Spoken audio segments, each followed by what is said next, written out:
All right, folks, we're back. I'm your host, BKP. Good morning from the office, North Georgia's only live online morning show.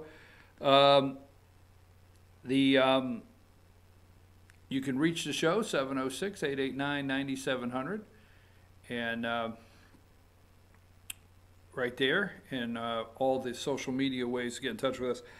I got an opportunity to spend some time with a celebrity last night. Well, some people might not feel that after the Saints game and the Rams game that officials can be a celebrity. But I did get an opportunity to go over to Gainesville and back. I went to a football meeting last night, Mountain Football League meeting over in Gainesville. I got an opportunity to ride over and back with Greg Norton. And I don't know if you know Greg Norton, but anybody around North Georgia, and especially the football or basketball, high school football, GHSA high school football and basketball, know Greg, years of officiating.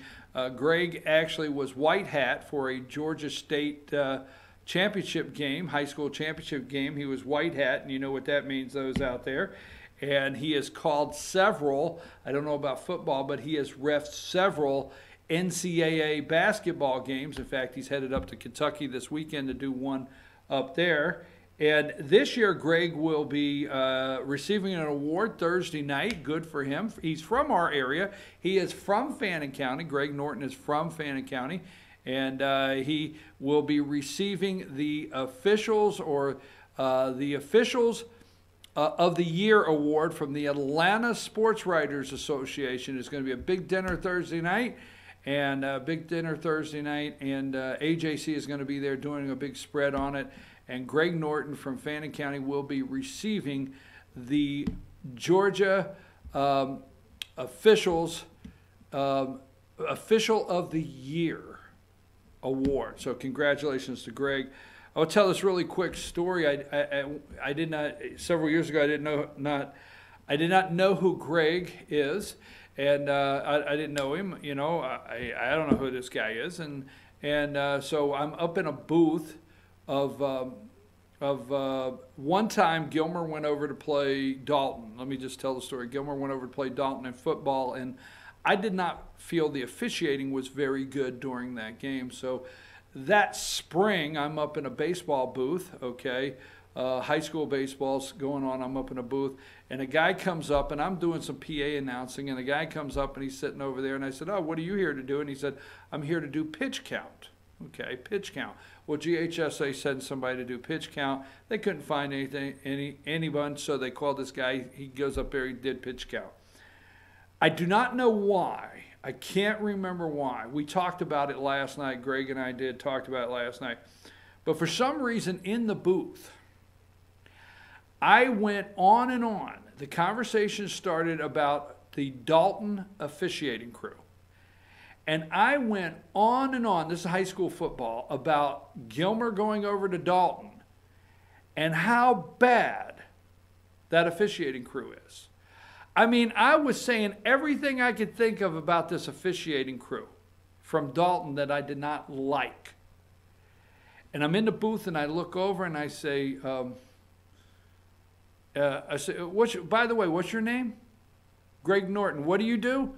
I'm the head of the Dalton officiating crew. I'm serious. So they, in officiating circles that Greg hangs out in, they still like to tell that story about me ranting and raving about the officials at that high school football game over in Dalton before knowing he was the head of the crew. So that, and he still lets me ride with him. Anyhow, long story short, I like that. I always like to tell that. Okay, the President of the United States, again, congratulations, Greg. President of the United States, this is what they're saying. He, number 41.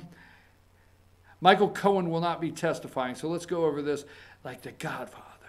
Like the Godfather. That was what number 22, Jackie Spear, representative, Democrat on the Oversight Committee. Jackie said from California, it's like a scene out of The Godfather. Now, let's go through a couple pictures here. We'll get to Trump's approval rating. We'll get back to the wall.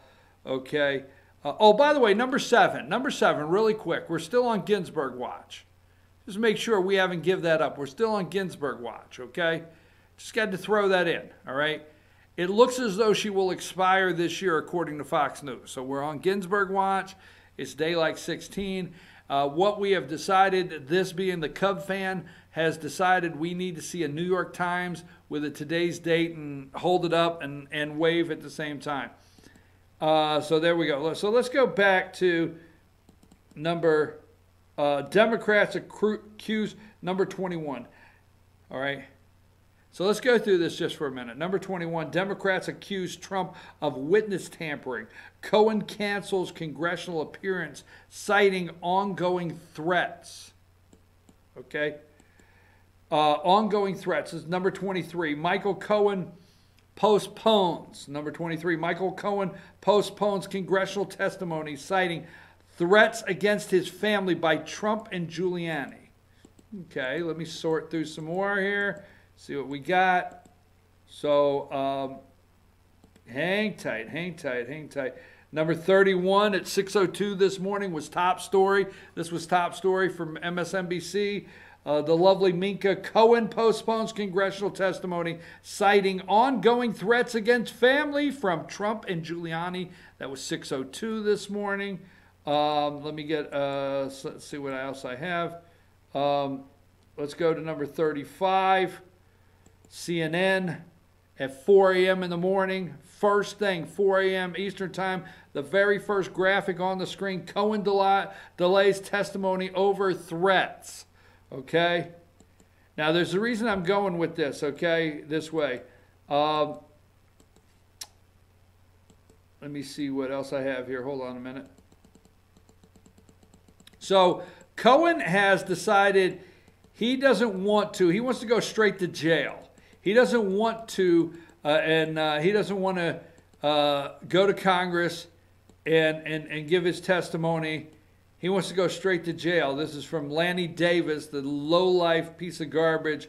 All right, let's go to number 11. I'm going to show you a couple of these, and I'm going to give you my take on this. Number 11 there, CNN, first thing. It's this big news to them, okay?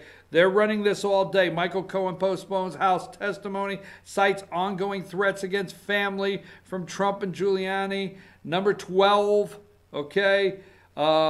President Trump calls out Cohen's father-in-law. Trump, he should give information maybe on his father-in-law because that's the one that people want to look at because where does that money in the family, remember that? Okay. Then we have number 13. This is Michael Cohen postpones House testimony. Giuliani talking about it. Now, on this particular night that he's on State of the Union with Jake Tapper, Giuliani's saying, hey, Ukrainian, just saying, you might want to check the links. May have Ukrainian mob ties. You might want to look into that. Just saying, the father-in-law. Okay. Developing number 14, and this is how they ran the morning. Okay.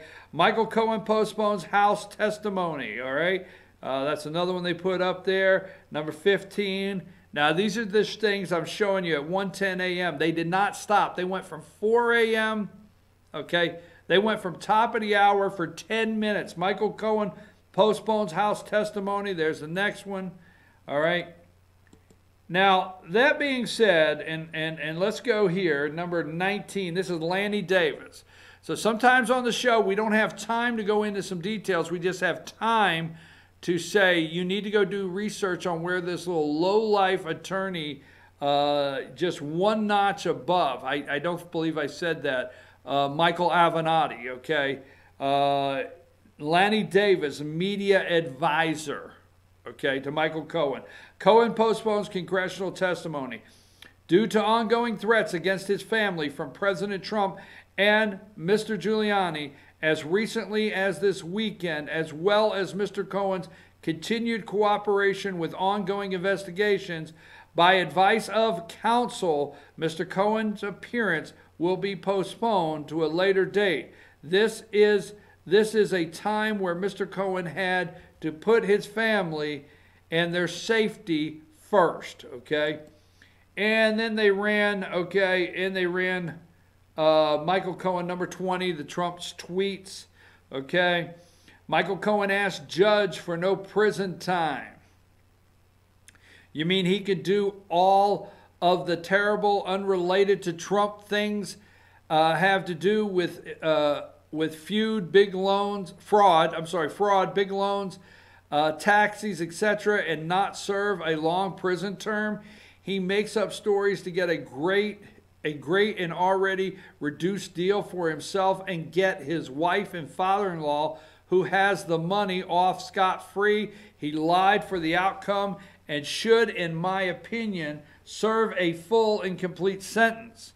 Kevin Corke at Fox News, don't forget, Michael Cohen has already been convicted of perjury and fraud as recently as this week. The Wall Street Journal has suggested that he may have stolen tens of thousands of dollars lying to reduce the jail time. Watch father-in-law. Now let's leave those tweets up there for a minute. Let's go here. And let me just say this, and we'll move on from this story. Let's go to 21. And these are Democrats everywhere out this morning. And as you can see, they are pouring the time into this story and accusing Donald Trump of witness tampering. Now listen to me very close here. This is where I know sometimes you say, why do you say it like that? Listen very close. Democrats accuse Trump of witness tampering. How come the headline is the American people accuse the media of not reporting the news? Donald Trump is doing nothing more but sharing with the American people the stories that I have and you have read on the internet. Democrats accuse Trump of witness tampering. Absolutely not. Go back to 20. We'll just go with the tweets alone, all right? Right here on this show, we went over the details, okay? Went over the details of all the charges on Michael Cohen. Remember, there's 8 charges. Let's just say there's 8. 6 unrelated.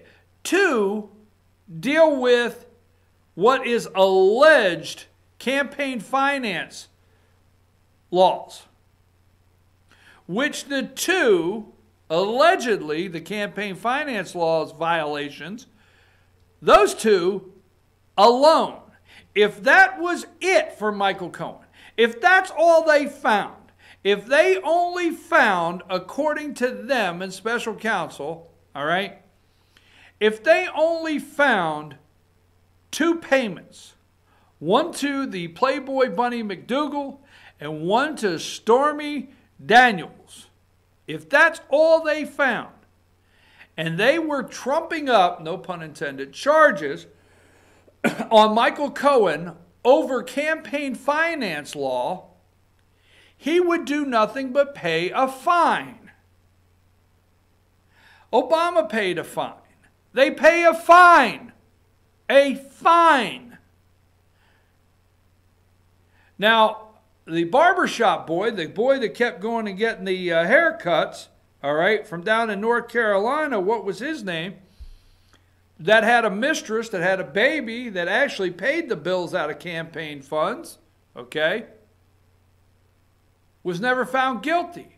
So those 2 charges alone, you and I know, would only result in a fine.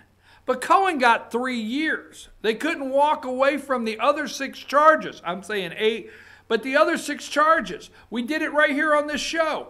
Why? When did you watch? Now, this is MSNBC right here, right? And here is Lanny Davis. Let's go to number 19, all right? Saying for Mr. Cohen and his family's safety, all right?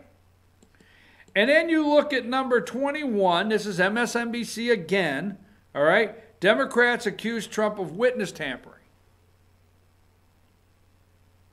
You have yet to see the stories run on CNN, ABC, MSNBC, any of them, where they focus and drill down on Cohen's father-in-law, Cohen's greasy criminal actions with his taxi medallions and his loans, his wife, where they're from in the Ukraine, and some of their dinner guests. All that Rudy Giuliani and Donald J. Trump, the President of the United States, have done is the job of the media telling you, go look. We did it right here on this show. We went and showed you the loans, the dirty deals. You can find it all day long. Cohen is a piece of garbage. His family, his father-in-law, they're crooks. And that's all the president has done. He has not tampered with a witness. Because I'll grant you this, there'll be no witness that gets asked questions about the 6 counts.